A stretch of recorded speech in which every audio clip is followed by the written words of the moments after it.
Hello there. So, I want to chat with you today about habits.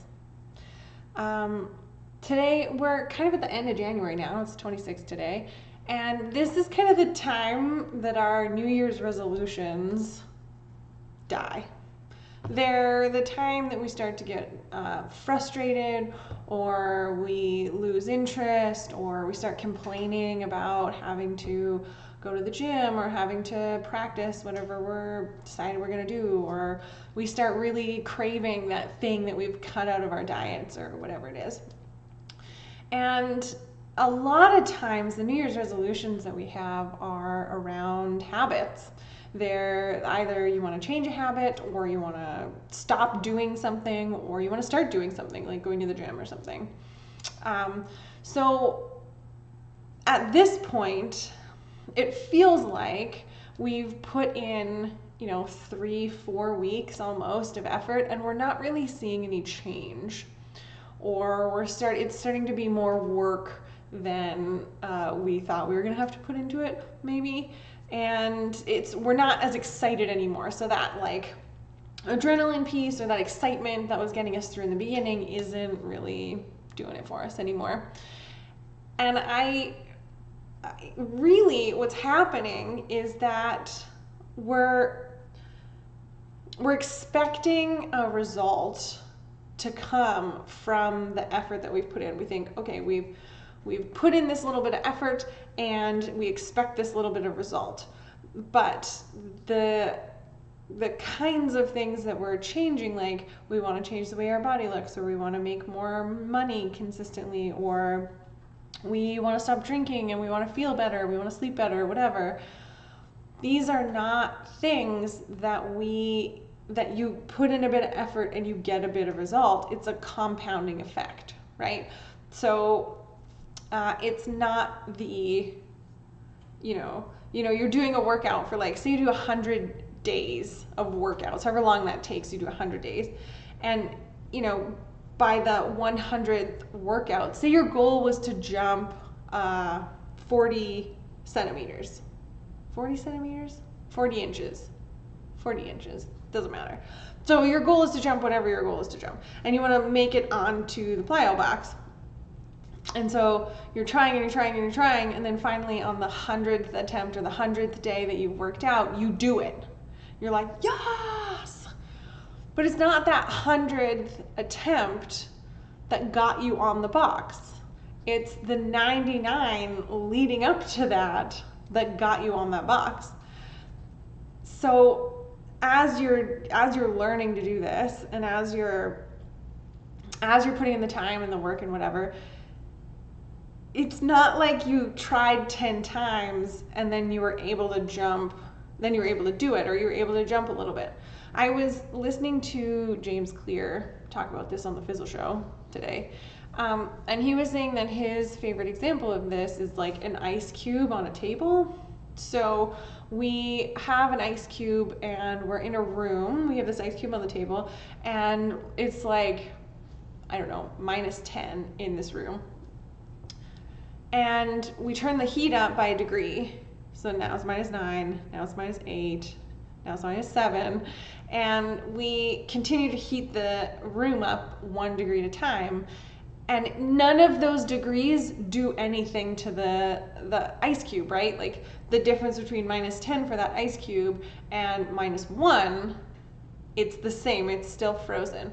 But the second we get to 0 degrees, to +1 degrees, is when that ice cube starts to melt. We start to get a state change.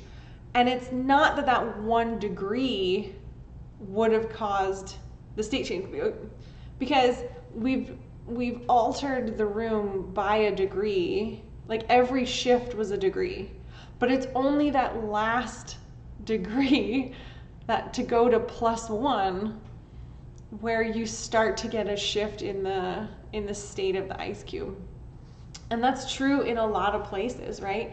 That's true when we're working out. Like we don't feel like our bodies don't look a little bit better because we've worked out one time.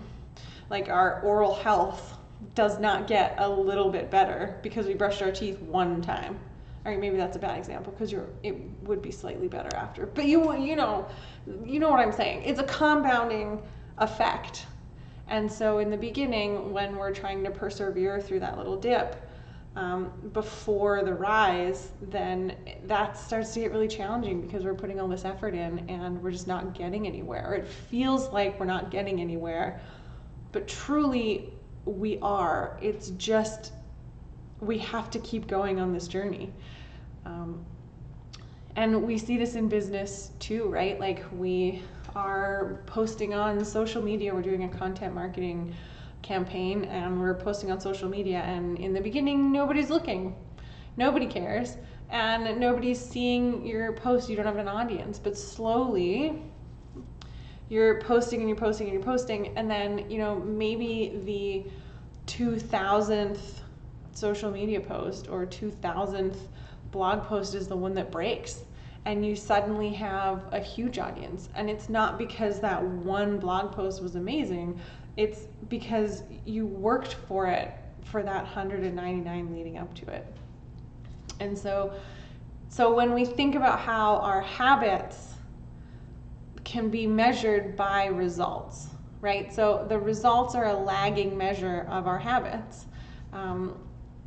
Our body changes is a lagging measure. What you can measure after the fact is what I mean by that. You can measure that after the fact of our habits of going to the gym, right? Our bookkeeping is up to date because we have good habits and we're putting our receipts in all the time. We sleep better because we consistently go to bed at the same time every night, right? And it's not that first night, it's probably really hard to go to sleep. But, by the 10th night or the 30th night, then it becomes a routine. And we're then tired at that time that we want to go to bed. So our results and the things that occur for us in our life are just, they come out of our habits. And so it's super important to focus on those things and to say, like, what am I doing on a daily basis that maybe is not helping me long term? And then try to look at those and say, like, why am I doing them, and how can I change them? And even if it's just a little change, like just take a tiny change of that habit and keep tiny changing it as you go. And you'll get there. You'll get to the habit that you want to be doing. If part of your habits, your bad habits you feel are not serving you, are financial related, I linked a free PDF in the comments, and it will get you started on the right foot in terms of getting your small business finances together and getting good habits in place. If you have a question for me about habits, financial habits, then leave them for me in the comments. I would love to chat with you about that. I'll see you tomorrow.